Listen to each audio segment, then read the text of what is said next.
اللهم اجعلنا من الحامدين واجعلنا من الشاكرين واجعلنا من المصلين حمدا يليق بجلاله وكماله سبحانه وتعالى له الحمد في الأولى والآخرة وهو على كل شيء قدير. اللهم إنا نشهدك ونشهد ملائكتك وحملة عرشك وجميع خلقك أنك أنت الله لا إله إلا أنت فهو الواحد أحد ربنا وطبيبنا وطبيب قلوبنا وأولانا ومولانا محمد. أما بعد فقد قال الله تعالى في كلامه المجيد وفي فرقانه الحميد أعوذ بالله من الشيطان الرجيم بسم الله الرحمن الرحيم إنما يريد الله ليذهب عنكم الرجس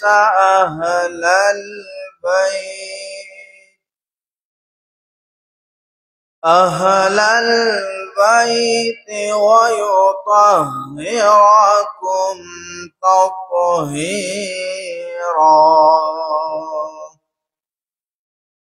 وقال تعالى قل لا أسألكم عليه أجرا إلا المودة في القربى ومن يقترف حسنة نزد له فيها حسنا إن الله غفور شكور. صدق الله العظيم وصدق رسوله النبي الحبيب الكريم. عن أبي هريرة رضي الله تعالى عنه قال قال رسول الله صلى الله عليه وسلم من أحب الحسن والحسين فقد أحبني ومن أبغضهما فقد أبغضني. وقال تعالى في شان حبيبه مخبرا وآمرا إن الله وملائكته يصلون على النبي يا أيها الذين آمنوا صلوا عليه وسلموا تسلیما. محبت درد پڑے صلی اللہ وعلى محمد صلى الله عليه صلى الله على محمد صلى الله عليه غنبد خطرہ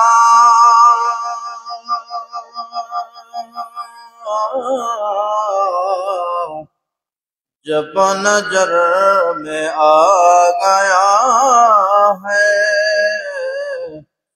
یا رسول اللہ کا نعرہ آ گیا ہے بے خط یا رسول اللہ وعلا صلی اللہ علیہ صلی اللہ علی محمد صلی اللہ علیہ نظر آ رہی ہے بہار مدینہ نظر آ رہی ہے بہار مدینہ قرر آئے دین بقرار مدینہ صلی اللہ علیہ صلی اللہ علیہ صلی اللہ علی محمد صلی اللہ علیہ غبار پار رسول اللہ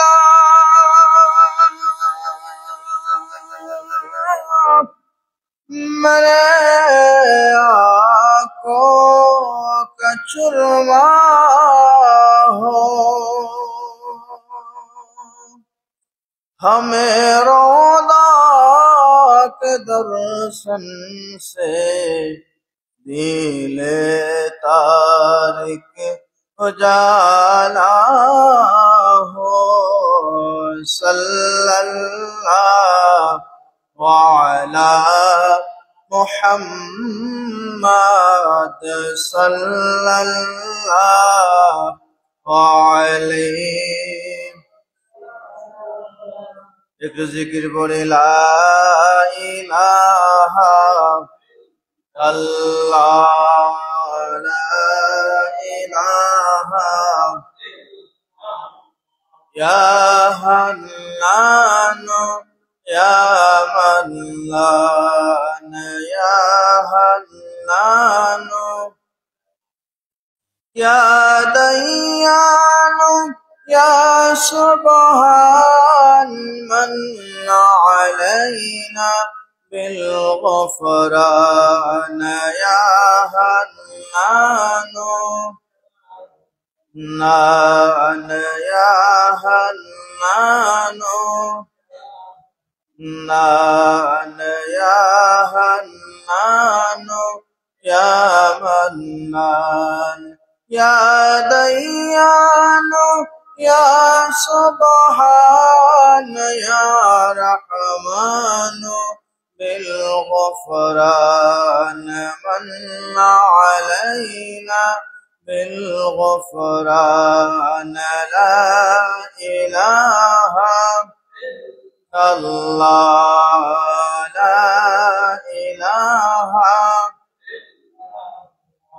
يا ذا الجلال والإكرام يا حنان يا منان لا إله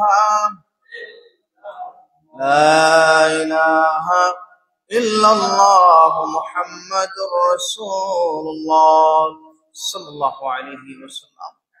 উপস্থিত সম্মানিত মুসল্লিন کرام, মুরব্বিয়ান আযম, মহান আল্লাহ সুবহানাহু ওয়া তাআলার দরবারে আমরা অসংখ্য অগণিত শুকরিয়া আদায় করি যে মহান রব্বে করিম আজকের এই জুমাবার দিনে দুনিয়াদার সমস্ত দুনিয়ামুখী মানুষদের থেকে পছন্দ করে দুনিয়ার সমস্ত কাজকর্ম থেকে মুক্ত করে আল্লাহ তাআলা তার পবিত্র জায়গা সঈদুল মাকান মসজিদের মধ্যে জুমার নামাজে আসার বসার তৌফিক দিয়েছেন।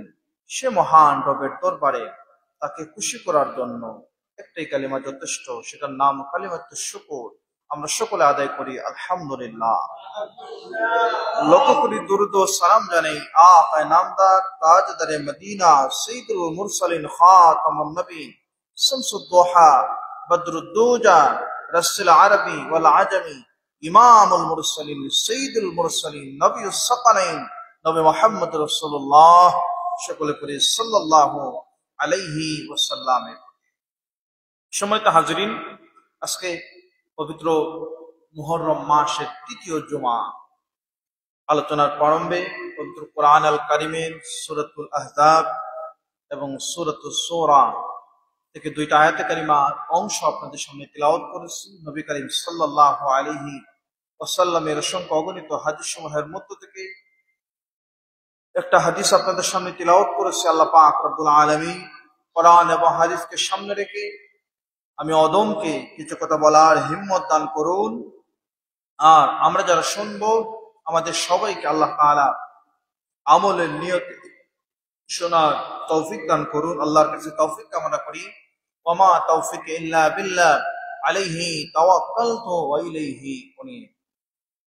সম্মানিত হাজিরিন, আল্লাহ সুবহানাহু ওয়া তাআলা এই মাসে গত জুমায় এবং গত রবিবার আমরা পবিত্র আশুরা উদযাপন করেছি, আশুরা সম্পর্কে আলোচনা জেনেছি।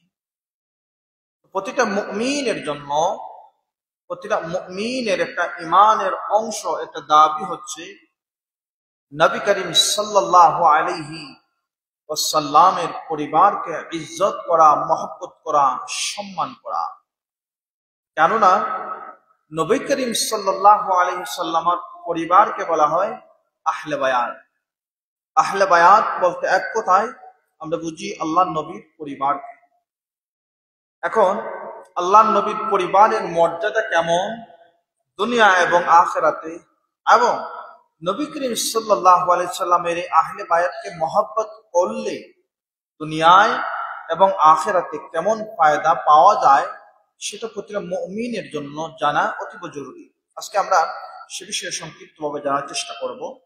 প্রথমে আমাদের যে প্রশ্ন হচ্ছে, আহলে বায়াত কারা? হযরত উম্মে সালামা রাদিয়াল্লাহু তাআলা আনহা থেকে একটা হাদিস পাওয়া যায়, খরাজান নবী সাল্লাল্লাহু আলাইহি ওয়াসাল্লাম গাদাতান ওয়া আলাইহি মিরতুন মারহালুন মিন শি'রিন আসওয়াদিন ফাজআল হাসান ওয়াল হুসাইন ফাদখুলুহু সুম্মা জাআল ফাদখালা মাআহু সুম্মা জাআত ফাতিমা জাআ আলী ফাইজা জাআল্লা সুম্মা জাআ। এই হাদিসের মধ্যে আল্লাহ নবী বলতেছেন, সার কথা হচ্ছে হযরত উম্মে সালামা বলেন, একদিন আমি দেখলাম আল্লাহ নবী বসে আছেন। জাআল হাসান, হযরত হাসান প্রবেশ করলেন। ওয়াল হুসাইন, হযরত হুসাইন প্রবেশ করলেন। ফাদখালা মাআহু, তাদের সাথে সুম্মা জাআত ফাতিমাতুন, আল্লাহ নবীর মেয়ে হযরত ফাতিমাতুজ জোহরা আগমন করলেন। ফাদখালাহা সুম্মা জাআ আলীহি ফাদখালাহু, এরপর প্রবেশ করলেন কে? হযরত আলী রাদিয়াল্লাহু তাআলা আনহু। সুম্মা ক্বালা, এরপরে আল্লাহ নবী বললেন, ইন্নামা ইউরিদুল্লাহু লিইয়ুযহিবা আনকুমুর রিজসা আহলাল বাইতি ওয়া ইতাহহিরাকুম তাতহীরা। আল্লাহ নবী আয়াতে কারিমা তিলাওয়াত করলেন, এরপরে আল্লাহ নবী একটা দোয়া করলেন। কি বললেন? আল্লাহুম্মা হাউলাই আহলে বাইতি ফাযহিব আনহুমুর রিজসা ওয়াতাহহিরহুম তাতহীরা। আল্লাহ নবী আহলে বায়াত কারা আমরা একটা সংক্ষিপ্ত পরিচয় পেলাম যে আয়াতে কারিমা যখন সূরাতুল আহজাবের 33 নম্বর আয়াতের শেষাংশ যখন নাজিল হয়, ইন্নামা ইউরিদুল্লাহু লিইয়ুযহিবা আনকুমুর রিজসা আহলাল বাইত ওয়া ইউতাহহিরাকুম তাতহীরা। আল্লাহ পাক রব্বুল আলামিন যখন এই আয়াতে কারিমা নাজিল করেন, এই আয়াতে কারিমার মধ্যে আল্লাহ পাক রব্বুল আলামিন কাদের কথা বললেন? এই আয়াতে কারিমার মধ্যে আল্লাহ সুবহানাহু ওয়া তাআলা এমন মানুষদের কথা বললেন, তারা ছিলেন আহলে বায়াত। তারা কেমন আহলে বায়াত ছিলেন? আল্লাহ পাক রব্বুল আলামিন বলতেছেন, হে নবীর পরিবার, আল্লাহ চান যে তোমাদের হতে অপবিত্র দূর করতে, অর্থাৎ তোমাদেরকে সম্মানে রাখতে, ভালো রাখতে। আল্লাহ পাক রব্বুল আলামিনের এই পক্ষ থেকে আয়াতে কারিমা নাজিল হবার পর যখন হযরত হুসাইন, হযরত হাসান, হযরত ফাতিমাতুজ জোহরা, হযরত আলী ছিলেন, আল্লাহ নবীর কাছে উম্মে সালামা আল্লাহ নবীর স্ত্রী বলতেছেন, একটা চাদর ছিল, ওই চাদর দিয়ে তাদেরকে বেষ্টন করলেন, আর আল্লাহ নবী তাদেরকে বেষ্টন করে দোয়া করলেন, কি করলেন? আল্লাহুম্মা হাউলাই আহলে বাইতি, হায় আল্লাহ এরাই হচ্ছে আমার আহলে বায়াত, এরাই হচ্ছে আমার পরিবার, বলে সুবহানাল্লাহ। এরপর ফাযহিব আনহুমুর রিজসা আহলা ওয়া তাহহিরহুম তাতহীরা, আল্লাহ আপনি তাদেরকে পবিত্রতার ঘোষণা দিয়েছেন, হায় আল্লাহ তাতহীরা আপনি তাদেরকে পবিত্র রাখুন, আমিও তাদের পবিত্রতার জন্য আপনার কাছে দোয়া করতেছি, বলে সুবহানাল্লাহ। আহলে বায়াত কারা আমরা পেলাম? আল্লাহ নবী সন্তান ফাতিমাতুজ জোহরা, দুই নাতি হযরত হাসান হুসাইন এবং জামাতা হযরত আলী, তাদেরকে নিয়ে আল্লাহ নবী করলেন, দোয়া করলেন। আল্লাহ নিজেই বলছেন এরা পবিত্র, এদেরকে আমি অপবিত্রতা থেকে দূরে রাখি, অর্থাৎ ভালো রাখি। আর নবীজিও নিজেও তাদের জন্য দোয়া করলেন। এখন আসলে আমরা জানি আহলে বায়াত তারা, তাদের মর্যাদা কেমন। হযরত আলী রাদিয়াল্লাহু তাআলা আনহু, আল্লাহ নবী হযরত আলীর মর্যাদা বলতে যাইয়া এমন কথা বলেন, আনা মদিনাতুল ইলম, ইলমের শহর, ইলমের রাজধানী হচ্ছে আমি নবী, আলিয়ু বাবুহা, আর এই ইলমের দরজা হচ্ছে আমার আলী, বলে সুবহানাল্লাহ। সমস্ত ইলমের দরজা আমি, ইলমের বাগান হচ্ছে আমি নবী, ইলমের সাম্রাজ্য হচ্ছে আমি নবী, আর এই সাম্রাজ্য থেকে ইলম বাইর হবার যে পথ, যে রাস্তা, যে দরজা, এই দরজাই হচ্ছেন হযরতে আলী। এখন বুঝেন হযরতে আলীর মর্যাদা কত বেশি। আরো অনেক বর্ণনায় পাওয়া যায় হযরতে আলীর মর্যাদা অনেক বেশি। শুধু আলী বর্ণনা করলে অনেক সময় লেগে যাবে, আমরা সংক্ষিপ্ত জানবো। হযরতে ফাতিমাতুজ জোহরা আহলে বায়াত কেমন মর্যাদাবান নারী। হযরতে ফাতিমাতুজ জোহরা রাদিয়াল্লাহু তাআলা আনহা আল্লাহ নবীর আহলে বায়াত, আল্লাহ নবীর কলিজার টুকরা মেয়ে। তিনার শান আল্লাহ নবী হাদিস বর্ণনা করেন, নিসাই ফাতিমা সাইয়্যিদা ফাতিমাতুজ জোহরা নিসাই আহলিল জান্নাহ। আল্লাহ পাক রব্বুল আলামিন জান্নাতের সমস্ত নারীদের সর্দারিনী বানাবেন হযরতে ফাতিমাতুজ জোহরাকে, বলে সুবহানাল্লাহ। ফাতিমাতুজ জোহরা জান্নাতের সমস্ত নারীদের সর্দারিনী হবেন কে? আল্লাহ নবীর মেয়ে। এরপরে হযরত হাসান হুসাইনের সম্পর্কে তো অনেক হাদিস আছে। সাইয়্যিদা শাবাবি আহলিল জান্নাহ, জান্নাতের যুবকদের সর্দার হবে দুইজন, হযরত হাসান আর হযরত হুসাইন রাদিয়াল্লাহু তাআলা। এটা কার কথা? আল্লাহ নবীর কথা। এরপরে আল্লাহ নবী তাদের মর্যাদা আরো একটু সামনে এগিয়ে দিচ্ছেন। আল্লাহ নবী বর্ণনা করেন, হযরত আবু হুরায়রা হাদিস, ইবনে মাজাহর মধ্যে হাদিসটা আসছে, হযরত আবু হুরায়রা রাদিয়াল্লাহু তাআলা আনহু قال قال النبي صلى الله عليه وسلم, আল্লাহ নবী বলতেছেন, মান আহাব্বাহুমা, এই হুমা দ্বারা বোঝানো হয়েছে আল হাসান ওয়াল হুসাইন, ফাকাদ আহাব্বানি, কেউ যদি হাসান এবং হুসাইনকে ভালোবাসে সে আমাকে ভালোবাসবে, বলে সুবহানাল্লাহ। এরপরে বলতেছেন, ওয়ামান আবগাদাহুমা, আর কেউ যদি তাদের সাথে শত্রুতা পোষণ করে, তাদেরকে ঘৃণা করে, ফাকাদ আবগাদানি, তারা যেন আমাকে ঘৃণা করলো। এরপরে অন্য হাদিসের মধ্যে আসছে আল্লাহ নবী বলতেছেন, তা কেউ যদি তাদেরকে মহব্বত করে, ওয়াবনি, এরা হচ্ছে আমার সন্তান, এদেরকে যদি কেউ মহব্বত করে, ফাকাদ আহাব্বানি, আমাকে মহব্বত করলো, আর যারা আমাকে মহব্বত করলো, আহাব্বাহুল্লাহ, তারা যেন আল্লাহকে মহব্বত করলো, আর যারা আল্লাহকে মহব্বত করলো, আল্লাহ পাক রব্বুল আলামিন ফাদাখালাল জান্নাহ, তাদের জন্য জান্নাতের দরজা খুলে দিবেন, বলে সুবহানাল্লাহ। এই হাদিসের অন্য অংশে আল্লাহ নবী বর্ণনা করেন, ঠিক এমনি ভাবে যারা আমার হাসান এবং হুসাইনকে ঘৃণা করলো, তারা যেন আবগাদানি, আমাকে ঘৃণা করলো, আবগাদাহুল্লাহ, আর যেন ওই মানুষটা আল্লাহকে ঘৃণা করলো, আর যারা আল্লাহকে ঘৃণা করলো ফাদাখালাল জাহান্নাম, ওই মানুষের অবস্থায় হবে জাহান্নাম, বলে নাউযুবিল্লাহ। এই একটা মাত্র হাদিসের ব্যাখ্যা, এই একটা মাত্র হাদিসের আমল যদি কেউ করে, আল্লাহ নবীর আহলে বায়তের মর্যাদা বুঝতে আর সমস্যা হওয়ার কথা না। আল্লাহ পাক রব্বুল আলামিন এই আহলে বায়তকে কত মর্যাদা দিয়েছেন, কত সম্মান দিয়েছেন। আল্লাহ নবীর হাদিস থেকে পাওয়া যায়, কিয়ামতের ময়দানে কোন মানুষকে তার বংশ পরিচয় দিয়ে চেনা যাবে না। অসংখ্য অগণিত মানুষ তাদেরকে কে কোন বংশের, কে কোন জায়গার চেনার কোনো উপায় থাকবে না, কিন্তু কেবলমাত্র একমাত্র সাবাবান নাসাবান আল্লাহ পাক রব্বুল আলামিন আহলে বায়াত অর্থাৎ আল্লাহ নবীর বংশধর যারা আহলে বায়াত, তারা তাদের পরিচয় ঠিক রাখবেন। সুবহানাল্লাহ। আল্লাহ নবীর সাহাবী নবীজিকে প্রশ্ন করলেন, ইয়া রাসূলুল্লাহ, হযরত আলীকে আল্লাহ নবী বলতেছেন, দুইটা হাদিসের বর্ণনা পাওয়া যায়, হ আলী, তুমি কি জানো নি জান্নাতের মধ্যে কে আগে প্রবেশ করবে? আল্লাহ নবীর সাহাবী হযরত আলী বলেন, ইয়া রাসূলুল্লাহ, আল্লাহু আ'লাম ওয়া রাসূলুহু আ'লাম, আল্লাহ এবং আল্লাহ রাসূল ভালো জানেন। তখন নবীজি বলতেছেন, সর্বপ্রথম জান্নাতে আমি নবী প্রবেশ করব, বলে সুবহানাল্লাহ। আওয়াজ হয় না, জোরে বলতে হবে। আপনাদের নবী, আমাদের নবী সবার আগে জান্নাতে প্রবেশ করবেন, এটা কি বেজারের খবর না খুশির খবর? খুশির খবর শুনলে জোরে বলতে হবে না সুবহানাল্লাহ, উচ্চ আওয়াজে বলেন সুবহানাল্লাহ। এরপরে বলেন, ও আলী, এরপরে তুমি প্রবেশ করবা, বলেন সুবহানাল্লাহ। এরপরে কারা প্রবেশ করবে? হযরত ফাতেমা, হযরত হাসান এবং হুসাইন। এরপরে আল্লাহ নবী বলেন, যারা হেরেমের মধ্যে থাকবেন, সতী সাধবী নারী, তারা প্রবেশ করবেন। এরপরে ডান দিকে আর বাম দিকে তারাই প্রবেশ করবে যারা আহাব্বাহুম, যারা আমার আহলে বায়াতকে মহব্বত করবে, যারা আহলে বায়াতকে মেনে চলবে, যারা আল্লাহ নবীর পরিবারকে সম্মান করবে, এই মানুষগুলো আগে জান্নাতে প্রবেশ করবে, বলে সুবহানাল্লাহ। এই হাদিস যদি আপনি গভীরভাবে একটু চিন্তা করেন, আহলে বায়াতকে আল্লাহ পাক কত সম্মান দিয়েছেন, নিজেই কুরআনে তাদের পবিত্রতার ঘোষণা দিয়েছেন, এবং আল্লাহ পাক রব্বুল আলামিন আহলে বায়াতকে কত মর্যাদা দিয়েছেন যে আহলে বায়াতের আল্লাহ নবী আগে প্রবেশ করবেন, এরপর আহলে বায়াতের মানুষগুলো জান্নাতে প্রবেশ করবে। যারা তাদেরকে ভালোবাসবে, আল্লাহ তাদেরকে ভালোবাসবেন, যারা তাদেরকে ঘৃণা করবে, আল্লাহ তাদেরকে ঘৃণা করবেন। আল্লাহ পাক রব্বুল আলামিন এই আহলে বায়াতের এত মর্যাদা দিয়েছেন। হযরত হাসান এবং হুসাইন রাদিয়াল্লাহু তাআলা আনহু একদিন কুস্তির মধ্যে লড়তেছেন। আল্লাহর নবী হযরত হাসানকে শিখাই দিচ্ছেন যে, হাসান তুমি অমন দিকে যাও, তুমি সামন দিকে যাইয়া এভাবে তাকে ধরো। ফাতেমা তো ধরে অবাক হয়ে গেলেন, ইয়া রাসূলুল্লাহ, আবি, হে আমার পিতা। ও আল্লাহর নবী, আপনি বেইনসাফি কেন করতেছেন?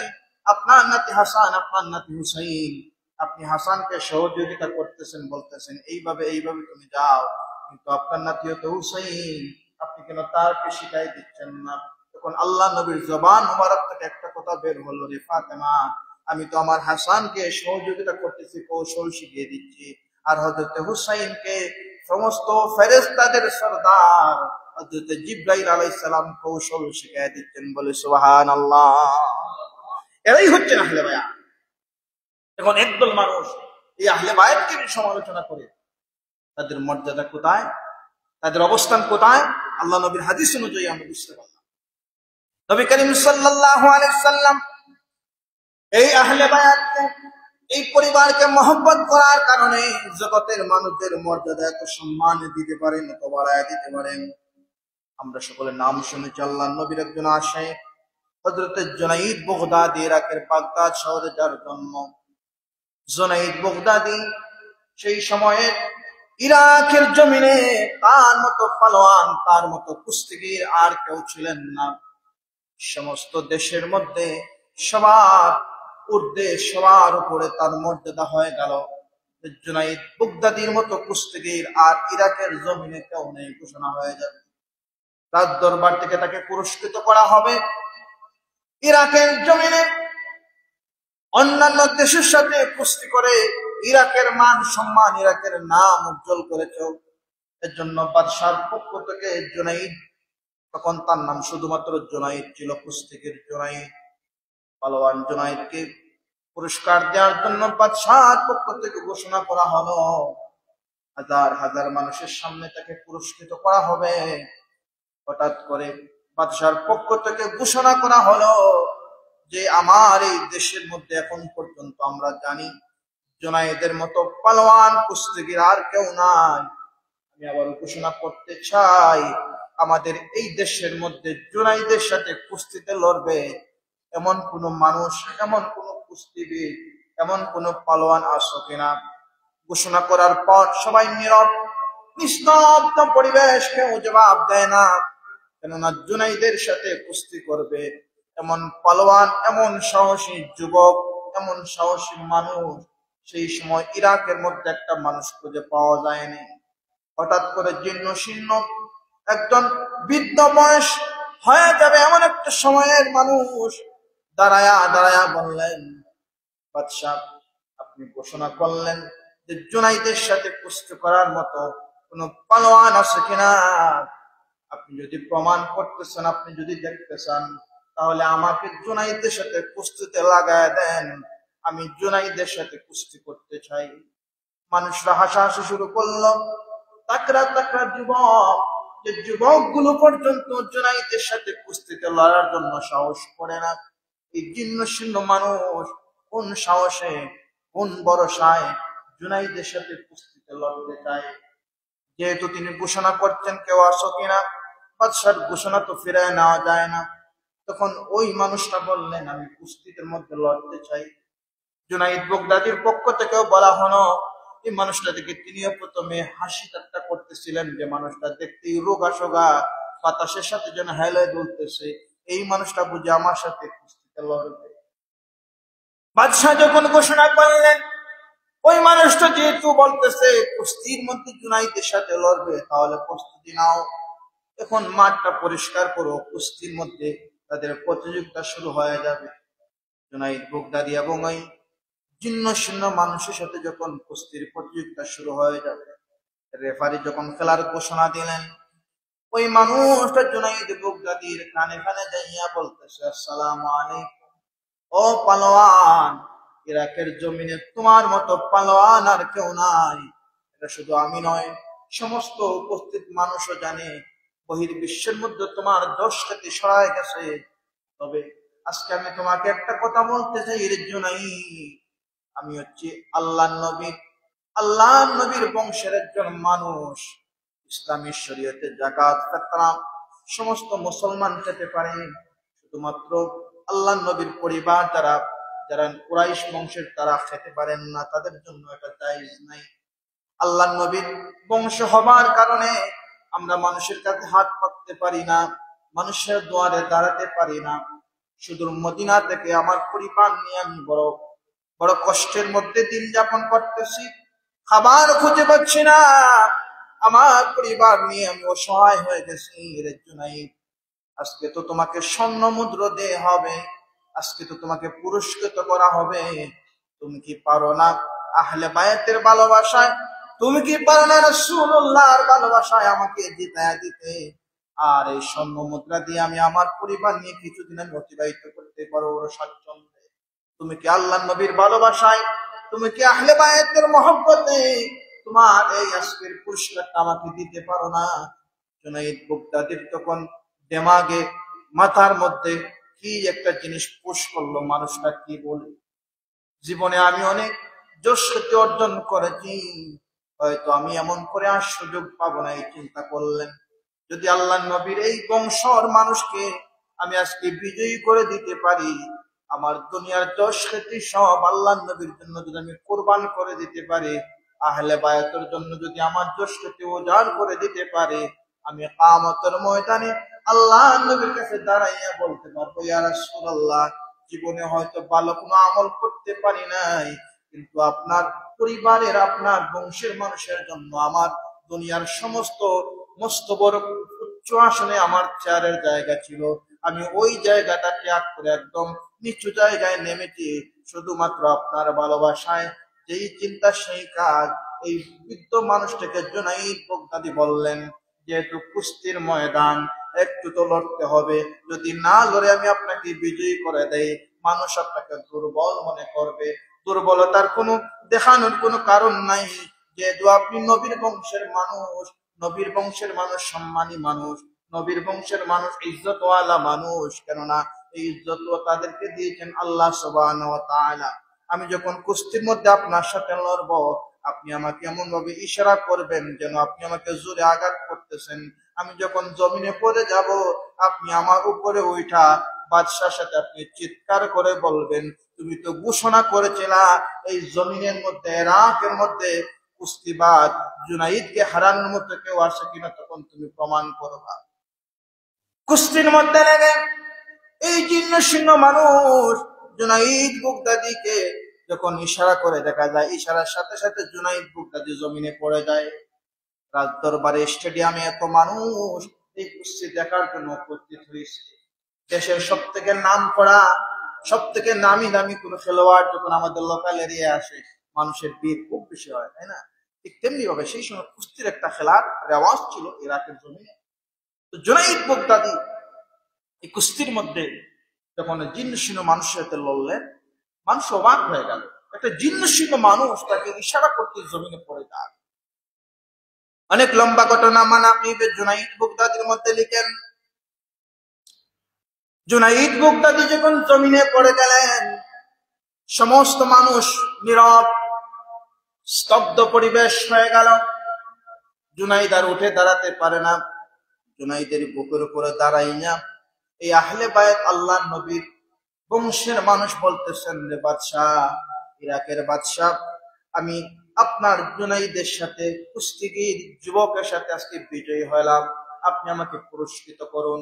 মানুষরা দেখবেন যখন কোনো প্রতিযোগিতার মধ্যে যাওয়া হয়, নির্দিষ্ট পুরস্কার থাকে, এরপরও নির্দিষ্ট প্রতিযোগীর ভালো পারফরমেন্স থেকে অন্যান্য দর্শকও তাকে উৎসাহ দেয়, বিভিন্ন ধরনের টাকা পয়সা দিয়ে তাকে খুশি প্রকাশ করে। ঠিক তেমনি ভাবে ওই সময়ে উপস্থিত দর্শকরাও এই মানুষটাকে সেই সময়ের স্বর্ণ মুদ্রা যত দেয়া যায় দিল, আর বাদশার পক্ষ থেকেও এই আল্লাহ নবীর বংশের মানুষ তখন বিজয়ী হয়ে গেলেন। সুবহানাল্লাহ। রাতের অন্ধকারে জুনাইদ বাগদাদী দেখেন আল্লাহ নবী তিনার সাথে সাক্ষাৎ দিলেন আর বললেন, তুমি আমার বংশের মান রেখেছো, আল্লাহ তোমাকে মর্যাদাশীল বানায় দেন। সুবহানাল্লাহ। এরপর থেকে জুনাইদ বাগদাদী এর আগে ছিলেন একজন কুস্তিগীর, আর পরের জীবন তিনি যতদিন জীবিত ছিলেন ততদিন পর্যন্ত আহলে বায়াতের মহব্বতে তিনার জীবন কাটায় দিয়েছেন। সুবহানাল্লাহ। তো আহলে বায়াতকে মহব্বত করলে, নবীর বংশের মানুষকে মহব্বত করলে লাভ না লস? জোরে কথা বলেন, লাভ না লস? আহলে বায়াতকে মহব্বত করতে হবে, নবীকে তাজিম করতে হবে, নবীর বংশধরকে সম্মান করতে হবে। এটা কি আমার কথা? এটা কি শুধু নবীজির কথা? এটা খোদ আল্লাহ পাক বলছেন। হাদিস কুদসির মধ্যে তাদের পবিত্রতার কথা বলা হয়েছে। সূরাতুল আহজাবের 33 নম্বর আয়াতের ব্যাখ্যার মধ্যে মুফাসসিররা আমরা ব্যাখ্যা করেন। এরপরে সূরাতুল শুরার মধ্যে যে আয়াতটা আপনাদের সামনে খুতবার ভূমিকায় তিলাওয়াত করলাম, কুল্লা আসআলুকুম আলাইহি আজরা, এই আয়াত কারিমা যখন নাযিল হলো, সাহাবায়ে কেরামরা তারা তো আরবি জানতেন। আল্লাহ নবীকে প্রশ্ন করলেন, ইয়া রাসূলুল্লাহ, আপনি যে বলতেছেন তাদেরকে, এখানের আয়াতের সারমর্ম হচ্ছে যে আল্লাহর হাবিবের পরিবারের দিকে নেক নজর দেওয়া, মহব্বত করা, তাজিম করা। এখন আমরা কাদেরকে মহব্বত করব? সাহাবীরা প্রশ্ন করতেছেন, কাদের প্রতি আমরা ইহসান হব, দয়াশীল হব? তখন আল্লাহ নবী বললেন যে আমার আহলে বায়াতের প্রতি তোমরা ইহসান হবা, দয়া হবা। তাফসীর কোরআন এটা তো আল্লাহ নবীর নয়, এটা কাউলুল্লাহ, আল্লাহ সুবহানাহু ওয়া তাআলার কথা। আল্লাহ আয়াতে কারিমা নাযিল করেছেন। সুতরাং বোঝা গেল যে আহলে বায়াতকে, আল্লাহ নবীর বংশকে, আল্লাহ নবীকে তাজিম করা আল্লাহর পক্ষ থেকেই আমাদের জন্য ওয়াদা। আর যারা আল্লাহ নবীর এই পরিবারকে মহব্বত করবে, আল্লাহ সুবহানাহু ওয়া তাআলার কথা শুনবে, আল্লাহ নবীর হাদিসের ব্যাখ্যা অনুযায়ী, হাদিস অনুযায়ী আল্লাহ নবী বলতেছেন এই মানুষগুলো আগে জান্নাতে প্রবেশ করবে। আগে আল্লাহ নবী বলতেছেন হাদিসের মধ্যে যে আমি আগে প্রবেশ করব, এরপরে আমার আলী, এরপরে হাসান, হুসাইন, ফাতেমা, এরপরে সতী সাধ্বী মানুষরা, এরপরে যারা আহলে বায়াতকে মহব্বত করে, তাজিম করে, সম্মান করে, তারা ডানে এবং আনিল ইয়ামিন আলিশ শিমাল, ডান বামে চতুর্দিকে অসংখ্য মানুষগুলো অবস্থান করবে। তারা হবে কারা? যারা আল্লাহ নবীর পরিবারকে সম্মান করে, বলে সুবহানাল্লাহ। এজন্য আল্লাহ নবীর আহলে বায়াতকে মহব্বতের দরকার আছে না নাই? এখন গত রবিবারে আপনাদের মসজিদে আহলে বায়াত আশুরার মাহফিলের আয়োজন করা হলো, মাত্র সীমিত সংখ্যক মানুষ আমরা দেখতে পেলাম। অথচ এই মুহররম মাস হুসাইনি মুসলমান আর এজিদি মুসলমান ফারাক করার মাস। এই মাস আসলে যারা হুসাইনি মুসলমান, তারা আল্লাহ নবীর মহব্বতে, আল্লাহ নবীর আহলে বায়াতের মহব্বতে তাদের মন নরম হয়ে যায়, হৃদয়ে রক্তক্ষরণ শুরু হয়ে যায়। কিন্তু এই সময় এসেও একদল মানুষ এই মুহররম মাসে এসেও আল্লাহ নবীর যারা পুত পবিত্র, যে আল্লাহ পাক নিজে ঘোষণা করছেন ওয়াইতাহিরুকুম তাতহীরা, আল্লাহ তাদেরকে পবিত্র রাখেন, এই পবিত্র বংশের মানুষদেরকে কলঙ্কের দাগ যে সমস্ত মুসলমান দিতে চায়, তাদেরকে আমরা মুসলমান মনে করি, তাদেরকে আমরা সম্মান দিতে শুরু করি। যারা বলে ইয়াজিদের সাথে হযরত ইয়াজিদ, যারা ইয়াজিদকে নির্দোষ প্রমাণ করতে চায়, যারা ইয়াজিদকে আমিরুল মুমিনিন মানতে চায়, যারা তাকে নির্দোষ মনে করে, এই সমস্ত মানুষদের নসিহত আমরা শুনি, তাহলে বুঝতে হবে ডাল মে কুছ কালা হে। যদিও আমরা মুসলমান, কিন্তু বিতর্কতভাবে যে মুসলমান হওয়ার জন্য ওয়াইতাহিরুকুম তাতহীরা, আহলে বায়াতের পবিত্রতা, তাদেরকে মহব্বতের যে কথা ছিল, সেই মহব্বত আমরা করতে পারি না। এজন্য মুহররম মাস আসলেই আমরা একদল মানুষ যারা আহলে বায়াতের জন্য আয়োজন করেন, কিছু মুসলমান আমরা একটু তাদেরকে আর চোখে দেখি, ওনারা একদম মুসলমান হয়ে গেছেন, খুব পাক্কা মুসলমান হয়ে গেছেন। না, এটা করা যাবে না। আহলে বায়াতের মহব্বতে আপনার পক্ষ থেকে আপনি যা পারেন, যা আপনার সামর্থ্য আছে, আপনি দান সদকা করুন, তাদের জন্য করুন। তাদের জন্য করলে ফায়দা দুনিয়াতেও আছে, আখিরাতেও আছে। দুনিয়াতে যদি আপনি আল্লাহ নবীর মহব্বতে একদম চূড়ান্ত পর্যায়ে যেতে পারেন, আহলে বায়াতের মহব্বত আপনার অন্তরে ঠাঁই দিতে পারেন, তাহলে আল্লাহ নবীর নজর করম আপনি পাবেন, বলি আলহামদুলিল্লাহ। মহব্বত করার মতো যদি মহব্বত করতে পারেন, নবীকে তাজিম করতে পারেন, আল্লাহ পাক রব্বুল আলামিন নবীকে আল্লাহর পক্ষ থেকে এই শক্তি, এই নিয়ামত দান করেছেন, আপনি ঘুমের ঘরে আল্লাহ নবীকে দেখতে পারবেন। সুবহানাল্লাহ। আর আপনি যদি আরিফুল্লাহ, আপনি যদি একদম মুস্তাজাবুদ দাওয়া হতে পারেন, তাহলে ঘুমের ঘরে নয়, আপনি সচক্ষে আল্লাহ নবীকে আপনার ঘরে বসে দেখতে পাবেন। সুবহানাল্লাহ। তবে আপনাকে হতে হবে কেমন ইমানদার? আপনাকে হতে হবে আহলে বায়াতের প্রতি তাজিম, আহলে বায়াতের প্রতি মহব্বত, আহলে বায়াতের প্রতি ইজ্জত রেখে আপনার ইবাদত, আপনার শরীয়ত, আপনার মারিফত, এগুলো পরিপূর্ণভাবে মানতে হবে। ইসলামী শরীয়তের উৎস হচ্ছে চারটা: কোরআন, হাদিস, ইজমা, কিয়াস। বর্তমান সময়ে মানুষ এত আধুনিক হয়েছে, এত শিক্ষিত হয়েছে, কোরআনে আছে, হাদিসে আছে, আর আমরা মানি না। হাদিসের বাইরে নাই, এটা আমরা মানি না। এই যে মসজিদে এভাবে যে জড়াইয়ে পয়সা এসির তলে নামাজ পড়া আল্লাহ নবীর যুগে তো ছিল না, কোনো হাদিসও নাই, কোরআনেও নাই। তাহলে আপনি যে এই আরামে বসে নামাজ পড়তেছেন, আল্লাহ নবী তো খেজুর পাতার ছাউনিতে নামাজ পড়ছেন, আপনি পারবেন এই উত্তপ্ত গরমে নামাজ পড়তে? সৌদি আরব, আরব দেশের ওয়েদার প্রায় 45-50 মতো ডিগ্রি সেলসিয়াস হয়ে যায়। এই গরমের মধ্যে এই অবস্থায় নবী নামাজ পড়ছেন, মাত্র 32 থেকে 34 ডিগ্রি এই সেলসিয়াসের মধ্যে এসে আপনার নামাজ হয় না। তো হাদিসে নাই, আপনি কোথায় পাইলেন? আপনি কোথায় পাইছেন? এক্ষেত্রে আপনি যখন আপনার আরামের ক্ষেত্রে, আপনার শান্তির ক্ষেত্রে, আপনার স্বার্থের ক্ষেত্রে, ওই সময় আপনি শরীয়তের প্রতি তোয়াক্কা করেন না, আপনি সব জায়েজ মনে করেন। কিন্তু যখন উলামায়ে কেরামরা আপনাদের নফল আমলের কথা বলেন, ভালো কাজের কথা বলেন, আপনারা তখন বলেন হুজুর এটা বানাই বলেন দোয়ার জন্য, ফায়দাতের জন্য। আজকে এগুলো বলতে পড়তে আমাদের গড় সমূহ থেকে দোয়া উঠে গেছে। একটা সময় প্রতিটা মানুষের গড়ে গড়ে কোনো অসুবিধা হলেই হুজুরদের মাধ্যমে দোয়ার আয়োজন করা হতো, গড়ে বরকত হতো। আজকে গড়ের মধ্যে যাইয়া পশ্চিম কোণ দিকে চেনাই যায় না। গড়ের এমন একটা পরিবেশ তৈরি হয়েছে, অনেক ঘরের মধ্যে দেখবেন ডাইনামাসটাই খুঁজে পাওয়া যায় না। অথচ আমার নবীর হাদিস হচ্ছে, তোমাদের গড়কে তোমরা বিরান করো না, এমন ভাবে তৈরি করো না আমার মনে হয় যে ওই গড় সময় আমি জ্বালায় দেই যেগুলোর পুরুষগুলো মসজিদে নামাজ যায় না। কিন্তু পুরুষগুলো আসতে দূরের কথা, আমাদের গড় সমূহের মধ্যে মহিলারা অনেকের করে নামাজ পড়েন না। এজন্য আহলে বায়াতের মহব্বত, আহলে বায়াত আমাদের কেমন শিক্ষা দেয়। তারা যখন ফুরাতের জমিনে কারবালার প্রান্তরে তাঁবুর মধ্যে এত নির্যাতিত, জীবন কখন যায়, কখন হত্যা, কখন তাদেরকে কতল করে দেয়া হয়, একটু তোয়াক্কা করার, একটু অনুমান করার সুযোগ নাই।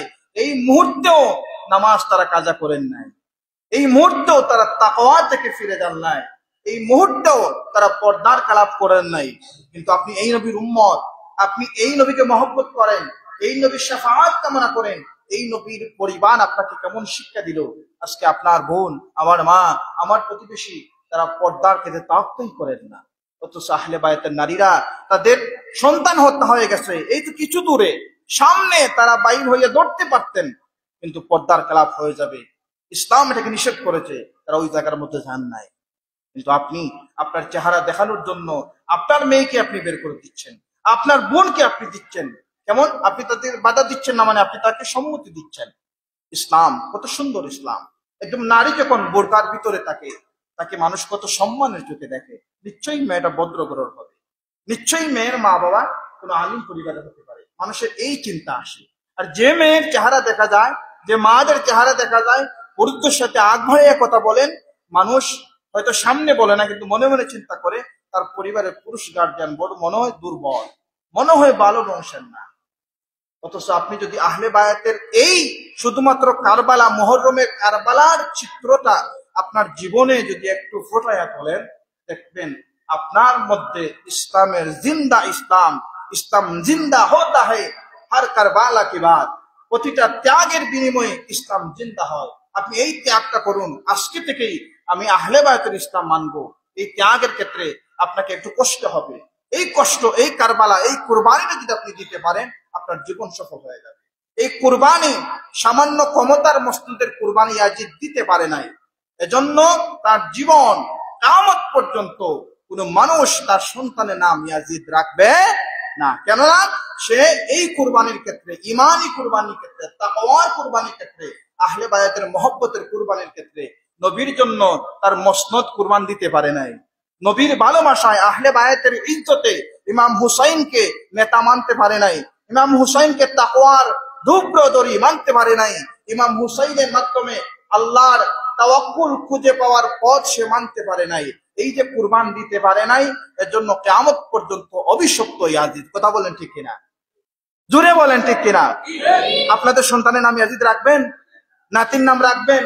কেন রাখেন না? তার সাথে তো সে তো আপনাকে আঘাত করে নাই, কেন রাখেন না? কিয়ামত পর্যন্ত আল্লাহ তাকে অভিশপ্ত করে রাখছে। আর যারা নবীকে হুসাইনের মহব্বতে, আহলে বায়াতের মহব্বতে জীবন পরিচালনা করবে, কারবালার চিত্রটাকে তার বাস্তব জীবনে ফুটে তুলবে, এই সমস্ত মানুষ কিয়ামতের ময়দানে আহলে বায়াতের সাথে তার হাসর হবে বলে সুবহানাল্লাহ। এই সমস্ত মানুষদেরকে রেখে আল্লাহ নবী আবে কাউসারে যাবেন না। এই সমস্ত মানুষ আল্লাহ নবীর আবে কাউসার থেকে আল্লাহ নবীর সুহকান, সুহকান, তোমরা দূর হয়ে যাও, তোমরা দূর হয়ে যাও। তারা কারা? তারা ওই সমস্ত মানুষ যারা আল্লাহ নবীর আহলে বায়াতের সাথে বেইজ্জতি করেছে, যারা আল্লাহ নবীর পরিবারকে তিরস্কার করেছে, যারা আল্লাহ নবীর পরিবারকে ধ্বংস করার জন্য পায়তারা চালাইছে। এজিদ এমন একটা পায়তারা চালাইছে, মক্কা পবিত্র নগরী, মদিনা পবিত্র নগরী, এই জায়গাগুলো ধ্বংস করার জন্য ধ্বংসস্তূপ চালাইছে। ইসলাম যখন পরিপূর্ণ হয়ে গেছে, খোলাফায়ে রাশিদার যুগ চলে গেছে, পরবর্তী যুগে এসেও মক্কার কোন বর্ণনা পাওয়া যায় 1000, কোন বর্ণনা পাওয়া যায় 700 নারীদেরকে, নারীদের গর্ভের মধ্যে জারদ সন্তান দিয়ে জন্ম দিয়েছে, যার হুকুমে তার নাম ইয়াজিদ বলে, নাউজুবিল্লাহ। এখন এই মানুষকে, এই পাপিষ্টকে, এই নাসিককে কোন মানুষ কি বলতে পারে আমিরুল মুমিনিন? আজকে থেকে যারা শুনতেছেন, যারা পরবর্তীতে শুনবেন, আমাদের সবার কাছে, আপনাদের সবার কাছে আমি করজোড়ে অনুরোধ করতেছি, আপনারা কখনো ইয়াজিদের পক্ষে সাফাই গাবেন না। মুখের কথার কারণে, অন্তরের চিন্তার কারণে আপনার জীবন বরবাদ হয়ে যাবে। আহলে বায়তের প্রতি মহব্বত রেখে আপনি হয়তো কারবালার মতো যুদ্ধ করতে পারবেন না, কিন্তু রাতের অন্ধকারে জায়নামাজে চোখের পানি ছেড়ে ছেড়ে আল্লাহর কাছে দোয়া করতে পারেন। এই শক্তি আল্লাহ আপনাকে দিচ্ছেন, আমাকে দিচ্ছেন। এজন্য আহলে বায়তের প্রতি পূর্ণ মহব্বত রেখে আল্লাহ পাক আমাদেরকে সুন্দর জীবন যাপন করার তৌফিক দান করুন। মুহররম মাস আসলেই যারা নবীর মহব্বতের মাহফিল করেন, আপনি পারলে সহযোগিতা করবেন, কিন্তু তার বিরোধিতা করবেন না। কেউ নবীর ভালোবাসায় পাগলের মতো হয়ে গেছে, আপনি তাকে নিয়ে হাসাহাসি করবেন না, কারণ সে ভালোবাসায় মজেছে, সে বুঝেছে প্যান, আপনি বুঝেন নাই। আপনার সম্পত্তি থাকতে পারে, আপনি দুনিয়ার সব থেকে সম্মানিত সব থেকে দামি খাবার খেতে পারেন, সে বাজারের মাত্র 2 টাকা রুটি খেতে পারে, কিন্তু তার ভিতরে যদি হুব্বে রাসূল থাকে, তার ভিতরে যদি আহলে বাইতের মহব্বত থাকে, আপনি দামি খাবার খেয়েও আল্লাহর কাছে, আল্লাহ নবীর কাছে তার থেকে দামি হতে পারবেন না। দামি হচ্ছে ওই মানুষ যে মানুষের ভিতরে নবীর মহব্বত আছে। নবীর মহব্বত মানা যে সবসময় শুধু নবীর দুরূদ শরীফ পড়লাম আর নামাজ পড়লাম না, রোজা রাখলাম না, মিথ্যা কথা বললাম, তা নয়। নবীর মহব্বত প্রতিটা ক্ষেত্রে, প্রতিটা কাজের মধ্যে চিন্তা করবেন।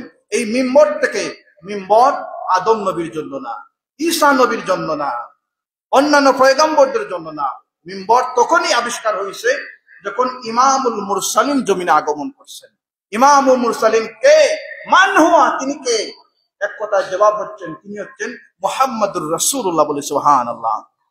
মিম্বর থেকে আল্লাহ নবী যখন সাহাবীদেরকে নসিহত করতেন, সাহাবীরা একদম আপনারা যেভাবে আমার দিকে তাকিয়ে আছেন, এভাবে গভীর মনোযোগ দিকে তাকাইছেন, আর পরিপূর্ণ প্রত্যেকটা কথা আল্লাহ নবী মানতেন।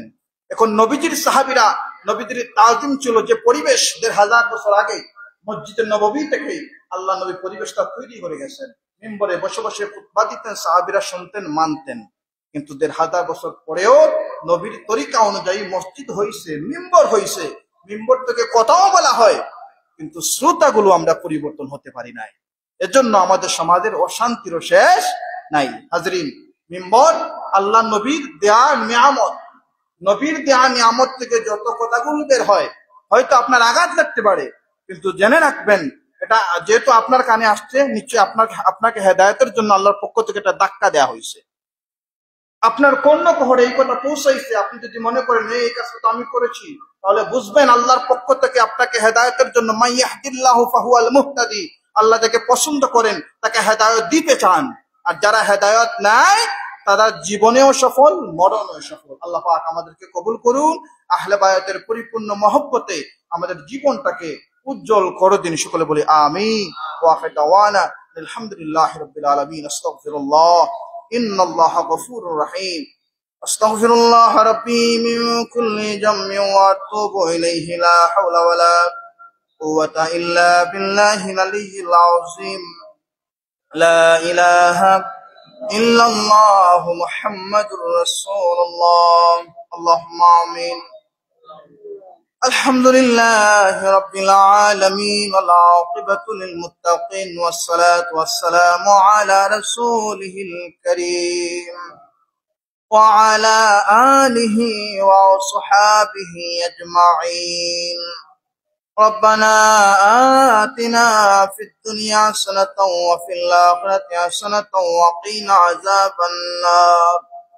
ربنا فاغفر لنا ذنوبنا وكفر عنا سيئاتنا وتوفنا مع الأبرار. ربنا اغفر لي ولوالدي وللمؤمنين يوم يقوم الحساب. اللهم حاسبني حسابا يسيرا. اللهم حاسبني حسابا يسيرا. اللهم صل على سيدنا مولانا محمد صلاة دائمة مقبولة تؤدي بها عنا حقه العظيم. اللهم يا حي يا قيوم برحمتك نستغيث. রব্বুল আলামিন আল্লাহ তাআলা আশহুরুল হুরুম পবিত্র মুহররম মাসের জুমাবার দিন দুনিয়ার সমস্ত কাজকে পিছনে ফেলে আপনার মায়ার বান্দারা মসজিদের মধ্যে হাজিরা দিয়েছেন। আল্লাহ গুনাহগার বুঝি না, নেককার বুঝি না, আমরা যত মানুষ হাত বাড়িয়েছি আমাদের প্রত্যেকের তামাম গুনাহগুলি আপনি মাফ করে দেন। রব্বুল আলামিন আল্লাহ তাআলা জেনে না জেনে, বুঝে না বুঝে রাতের অন্ধকারে বন্ধুর পাল্লায় পড়ে, শয়তানের ধোঁকায় পড়ে সগীরা কবিরা যত গুনাহ করেছি মনি, আমরা তওবা করলাম আর গুনাহ করব না, আমাদের মাফ করে দেন। আল্লাহ আমাদের জনম দুঃখী মা বাবাদের মাফ করে দেন। যাদের মা বাবা অন্ধকার কবরে ঘুমান, আল্লাহ তাদের কবরগুলো আপনি জান্নাতের বাগান বানিয়ে দেন। শীতের রাত সন্তান কেমন করে ঘুমাবে, সন্তানের জন্য কত গরমের জায়গা মা বাবা ব্যবস্থা করেন, গরমের দিন মা বাবা সন্তানের জন্য কত বাতাসের ব্যবস্থা করেন। আজকে দিনের পর দিন বছরের পর বছর আমাদের অনেকের মা বাবা কবরে ঘুমায়, কত গরম যায়, কত শীত যায়, কত বর্ষা মৌসুম যায়, আল্লাহ জানি না তারা কবরে কেমন করে ঘুমায়। আল্লাহ আপনার রহমত দিয়ে তাদের কবর গুলো ভরপুর করে দেন। রব্বির হামহুমা কামা রাব্বায়ানি সগীরা। আল্লাহ অনেকের মা বাবা কবরে কেমন ঘুমান আপনি তো ভালো করে জানেন, তাদের আওলাদ গুলোর দোয়া আপনি খালিয়াতে ফেরায় দিয়েন না। আল্লাহ প্রত্যেকের মা বাবার কবর গুলো জান্নাতের বাগান বানিয়ে দেয়। আল্লাহ আমাদের যাদের মা বাবা এখনো জীবিত আছেন হায়াতে বারাকাত দান করুন। অসুস্থ যারা আছেন আপনার কুদরতি ঔষধ দিয়ে সুস্থ করে দেয়। আল্লাহ মা বাবা হারানোর পর আমরা যখন সন্তানের দিকে তাকাই আমাদের মা বাবার একটা শান্তি খুঁজে পাই। এমন অনেক মানুষ সন্তান পেয়ে চোখের পানি ছেড়ে ছেড়ে এজন্য কাঁদেন যে সন্তানগুলো তার অবাধ্য হয়ে গেছে, যে সন্তানগুলো নাফরমান হয়ে গেছে। আল্লাহ আপনি আমাদের দয়া করে আওলাদ দিয়েছেন, আমাদের আওলাদ গুলোকে বরবাদ বানিয়ে দিয়েন না, আমাদের আওলাদ গুলোকে নেক আওলাদ বানিয়ে দেন। আওলাদ গুলোকে আমাদের জন্য নাজাতের ওসিলা বানিয়ে দেন। আমরা যখন কবরে চলে যাব দুনিয়ার সব মানুষ সিন্নি খাওয়ার জন্য দৌড়াবে, তাদের ব্যস্ততার জন্য দৌড়াবে। আল্লাহ আপনি যদি আমাদের আওলাদকে নেক আওলাদ বানান তাহলে আওলাদ কবরের পাশে দাঁড়াই আমাদের জন্য দোয়া করবে। রব্বুল আলামিন আল্লাহ অনেক অসুস্থতার জন্য দোয়া চাইছেন, আপনার কুদরত থেকে সুস্থ করে দেন। আল্লাহ যারা মুসিবতের মধ্যে আছে আপনার দয়া দিয়ে উদ্ধার করে দেন। আল্লাহ যারা ব্যবসা করেন তাদের ব্যবসার মধ্যে বারাকা দান করুন। আল্লাহ বিদেশের জমিনে যারা আছেন তাদের খামাই রুজির মধ্যে বারাকাত দান করুন। যারা মুস্তাফির সাহেব তিনার আম্মার জন্য দোয়া চেয়েছেন আল্লাহ আপনার বান্দাকে মাফ করে দেন। আল্লাহ তোমার বান্দার আব্বাকে মাফ করে দাও, তাদের কবরগুলো জান্নাতের বাগান বানিয়ে দাও। এই গ্রামের প্রবাসী সুমন ভাই বারবার তিনার মার জন্য দোয়া চান আল্লাহ আপনার বান্দাকে মাফ করে দেন। আল্লাহ আরেক সুমন ভাই তিনার বাবার জন্য দাদা দাদির জন্য দোয়া চান আল্লাহ তাদেরকে মাফ করে দেন। রব্বুল আলামিন আল্লাহ আহলে বায়তের আলোচনা করেছি শুনেছি, আমাদের প্রত্যেকের অন্তরে আপনার নবীর মহব্বত দিয়ে ভরপুর করে দেয়। রব্বুল আলামিন আল্লাহ মৌতের অন্তিম মুহূর্তে শয়তান যখন আমাদের ঈমান হারা করার জন্য আসবে আল্লাহ পাপিষ্ঠ শয়তানকে তাড়ায়া দেয়া রাহমাতুল লিল আলামিনের চেহারা দেখায়া দেখায়া আমাদের জবানের মধ্যে মধুর কালেমা পড়ায় দেন লা ইলাহা ইল্লাল্লাহু মুহাম্মাদুর রাসূলুল্লাহ।